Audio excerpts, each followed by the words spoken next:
So yun, good morning mga paps, mga padyak. Ayan, shout out natin si Sir na bumili ng Pops Pro 1 tsaka Pops Pro 2 item. Ayan, solid, grabe si Sir oh.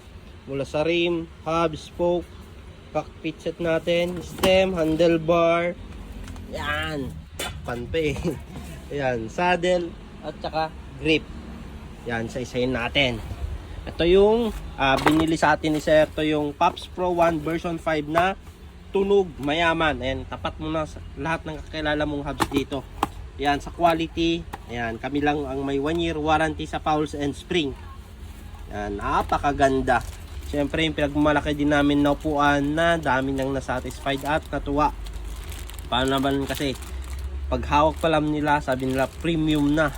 Tapos, dito sa baba niya, ayun o, wala makikitang staple, solid nylon plastic yung gamit natin na cover. Grip natin, naka anti-slip na grip. Ayan, pasmado ka man o hindi, napakaganda. Aluminum yung ring na to. Astig, di ba? Ayan, sa 1 year warranty natin ni spoke, pag naputulan ka, ayan, free yung realign dito. Pag malapit ka lang dito sa shop. Ayan, sa rim naman natin, 1 year warranty. Ayan. If ever na mag-crack o maputol habang ginagamit mo sa trail, sa long ride, is papalitan namin ng bago. Siyempre hindi lang sama yung nabangga. Ito pa yung pinakamalupit sa lahat. Ito yung may lifetime warranty na parts. Ito yung Pops Pro 2 stem, short stem. Ayan, kami lang meron yan. Budget meal pero naka lifetime warranty. Sabi nga ng ibang customer namin, daig nyo pa yung mamahaling brand. Ayan, yung mamahaling brand daw, nasa 3,000 isa niyan pero walang warranty. Yan, meron nga kaming, bakit nga ba kami nagbibigay ng mga warranty? Kasi sa base experience ko na magsa 7 years na kami sa bike shop, ang dami namin encounter na iba't ibang brand na puputol. Yan, yung buyer o di kayo yung user is na problema na.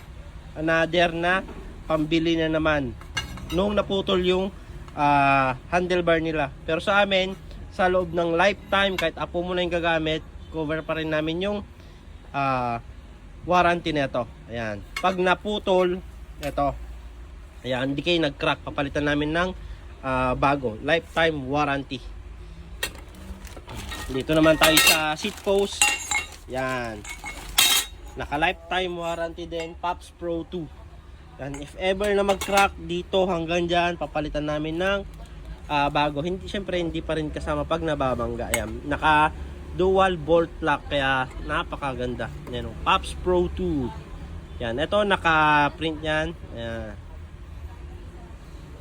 At syempre dahil solid Pops user si Sir, naubusan tayo ng t-shirt. Meron tayong ibibigay sa kanya na regalo. Ayan, ganito din yung mga binigay namin sa mga nag-order ng ganitong setup, full setup ng Pops Pro.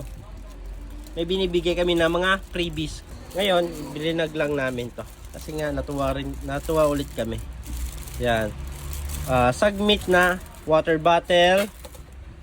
Meron tayong Aerowick na bottle cage. Maganda dito para siyang carbon. Yan. Kagandahan pa nito, meron siyang tire lever. Ayan.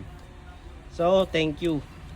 Thank you sir sa pag-order ng mga Pops Pro product. So ayan, kung gusto nyo rin mag-order at gusto nyo rin makakuha ng freebies, ayan, mag-order lang kayo ng set ng Pops Pro product. Thank you. Mga nasa malalayong lugar naman na gusto magpakita ng suportas dito sa Pops Bike Shop at gusto mag-order, ayan, visit lang kayo dito sa mga legit account namin. Dito lang kayo pwedeng makipag-transact para legit at di kayo may scam. Visit lang kayo sa TikTok, Shopee, Lazada namin. Pops Bike Shop Official. Ayan, ito yung mga legit account namin. Jason Bike Parts, Bikers Need. Thank you mga Pops, mga Padjak. Ayan, dito na kayo makipag-transact at mag-order. Thank you.